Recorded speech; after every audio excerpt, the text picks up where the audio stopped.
Match শেষ হয়েছে। টি স্পোর্টসে match শেষের পরে ফুটবলারদের আবেগের মুহূর্ত প্রচারিত হচ্ছে।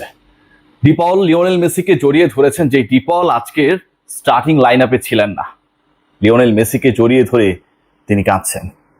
পুরো ম্যাচে প্রাধান্য বিস্তার করা, জাদু দেখানো, ডমিনেট করা লিওনেল মেসিও কাঁদছেন। কিন্তু এতটাই তিনি ঘেমে গেছেন যে সেই কান্নার নোনা জল দেখাটা দুষ্কর যে কোনো দর্শকের জন্য।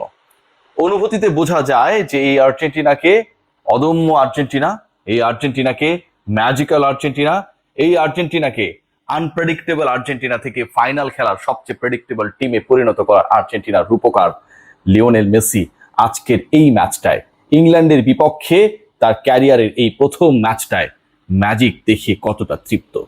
আমি এর আগে এক কন্টেন্টে বলেছিলাম যে ম্যাজিশিয়ানরা সাধারণত কর্নিশ করে ম্যাজিক দেখানোর পরে, দর্শকরা তালি দেয়। আর লিওনেল মেসি যখন ম্যাজিক দেখান, ঠিক তখন সারা বিশ্বের Messi fan, Argentina fan, football fan সবার চোখে জল আসে। One last dance Lionel Messi, আজকে কি সেই ডান্সটার শেষ ডে? লিওনেল মেসিকে আর কখনো আন্তর্জাতিক ফুটবলে নামবেন। আর্জেন্টিনা হেরে গেলে তৃতীয় স্থান নির্ধারণী ম্যাচে লিওনেল মেসি বিশ্বের সর্বশ্রেষ্ঠ ফুটবলার আবারও কি নামবেন? সেই প্রশ্নের উত্তর খোঁজার চেষ্টায় যখন ম্যাচ শুরুর আগে আমরা সবাই, তার উত্তরটা লিওনেল মেসি সেই অপেক্ষার প্রহর গুণা ফ্যানদের দিলেন মাত্র 7 মিনিটের মধ্যে। 92তম মিনিটের গল্পটা আগে বলতে চাই। ম্যাক অ্যালিস্টার বলে শট করলেন, সেই বলটা গিয়ে বাঁ পাশের যে বারটা সেখানটায় হিট করে চলে আসলো। ব্যবধান হতে পারতো 2-1, আর্জেন্টিনা তখনই ম্যাচটা ইনশিওর করতে পারত। কিন্তু ওই যে 1 মিনিটে 60 সেকেন্ড, আর সেই 60 সেকেন্ডের ভগ্নাংশগুলো যেন লিওনেল মেসির ম্যাজিক দেখার জন্য সারা বিশ্বের মানুষকে ফুটবলীয় উন্মাদনার ম্যাজিকে বুথ করে রাখার জন্য অপেক্ষায় থাকে, সময় অপেক্ষায় থাকে। সময় থেমে গেল 92তম মিনিটেই ওই বারে লাগা বলটা লিওনেল মেসির পায়ে তিনি ক্রস করলেন এবং সেখান থেকে সাব হিসেবে নামা লটারো মার্টিনেজের হেড, পিকফোর্ড পরাজিত। লিওনেল মেসির সেই অ্যাসিস্টে আর্জেন্টিনা 2-1 ব্যবধানে এগিয়ে গেলেন এবং সেই 2-1 জয়ে নিশ্চিত করে আর্জেন্টিনা ফাইনাল নিশ্চিত করলো। 7 মিনিটে যে ম্যাজিক্যাল মোমেন্টের কথা বলছি, এটা ছিল সেই 7ম মিনিটের গল্প। তার আগের গল্পটা 85th মিনিট। সবাই যখন টাইম কাউন্ট করছিল, আর্জেন্টাইন ফ্যানরা যখন ভাবছিল এভাবে আমাদের সেই ফুটবলের ঈশ্বরের বিদায় ঘটবে বিশ্বমঞ্চ থেকে, ঠিক তখন যেন লিওনেল মেসি আবারও একবার ম্যাজিক দেখানোর জন্য আবির্ভূত হলেন। এনজো ফার্নান্দেজকে যেই বলটা বাড়ালেন, যেভাবে ক্রিয়েট করলেন, সেই ক্রিয়েটিভিটির আসলে আমার এই কয়েক মিনিটের কন্টেন্টটা যথেষ্ট না বর্ণনা করার জন্য। ডি বক্সের বাইরে থেকে জোরালো শট, জর্ডান পিকফোর্ড আবারও ব্যর্থ। আর্জেন্টিনা যেই ম্যাচটা হারতে বসেছিল, যেই ম্যাচে একসময় মনে হচ্ছিল ইংল্যান্ডই জিতবে, ইংল্যান্ড সেই 86-এর পরাজয়ের শোধ নেবে 2026-এ এসে, 40 বছর পরে সেই প্রতিশোধ নেবে, ম্যারাডোনার প্রতিশোধ নেবে আরেক ফুটবল ঈশ্বর লিওনেল মেসির উপর। ঠিক তখন 85 মিনিটে লিওনেল মেসির পাস থেকেই এনজো ফার্নান্দেজের দৃষ্টিনন্দন গোল। 1-1 সমতা।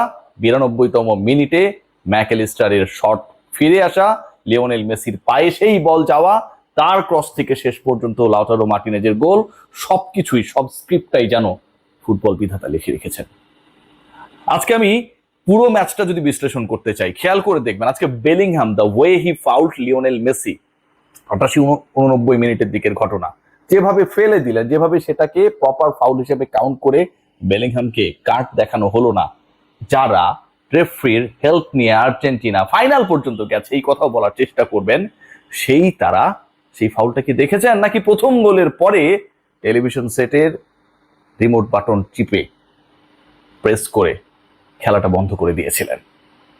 খেয়াল করে দেখবেন, এই যারা সমালোচনা করেছিল আজকের এই ম্যাচটা 9 মিনিট এক্সট্রা দেওয়া হলো 90 মিনিটের পরে, সেটা গিয়ে ঠেকলো 102 মিনিটে, মানে 12 মিনিট পর্যন্ত খেলা চলেছে। লিওনেল স্কালোনি বারবার বলছিলেন যে ম্যাচের টাইম শেষ, এখনো কেন বাঁশি বাজানো হয় না। লিওনেল মেসিরা দাঁড়িয়েছিলেন, রেফারি বাঁশি বাজাচ্ছিল না। যদি এই দলটা ইংল্যান্ড না হয়ে আর্জেন্টিনা 1 গোলে পিছিয়ে থাকতো, ইংল্যান্ডের গোল 2, আর্জেন্টিনার 1টা, এবং ওই 9 মিনিটের পরের সময়টায় যদি আর্জেন্টিনা গোলটা দিয়েই দিত, তাহলে আপনারা কি বলবেন? আপনারা যাই বলেন না কেন, আমি আপনাদেরকে ধন্যবাদ জানাতে চাই।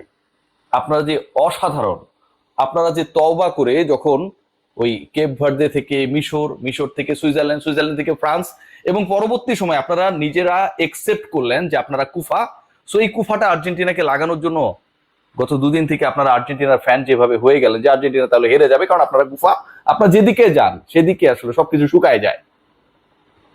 আপনার তওবা করে যখন আর্জেন্টিনার ফ্যান হলেন, আমার কাছে মনে হয় ফুটবল ঈশ্বর তিনি বুঝতে পারলেন যে এখন আর কোনো বিভেদ নেই, এখন কোনো ব্রাজিল আর্জেন্টিনা নেই। আপনাদের সেই ভণ্ডামিটাকে তিনি একসেপ্ট করে নিলেন।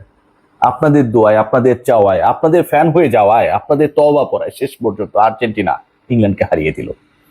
ভাবতে পারেন এই লিওনেল মেসি নিজেকে কোন উচ্চতায় নিয়ে গেলেন। ইজিপ্টের বিপক্ষে ম্যাচে মাত্র 259 সেকেন্ডে যেভাবে পুরো ম্যাচ ঘুরিয়েছেন, গোল করেছেন, গোল করিয়েছেন।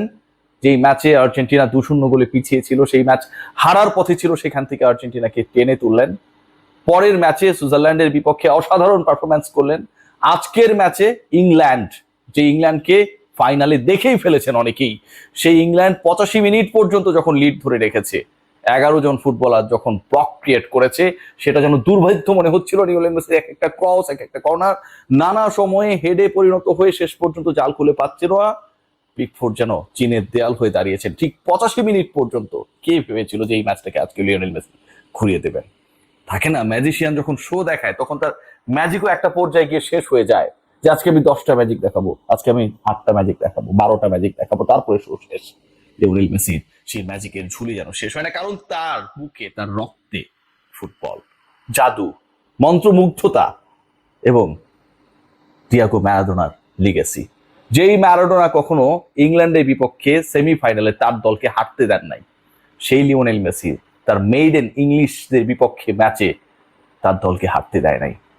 7 মিনিটের এই ম্যাজিকটা কয়েকটা ব্যাপারকে ইন্ডিকেট করবে, এবং যার সবচেয়ে গুরুত্বপূর্ণ পার্ট কি জানেন?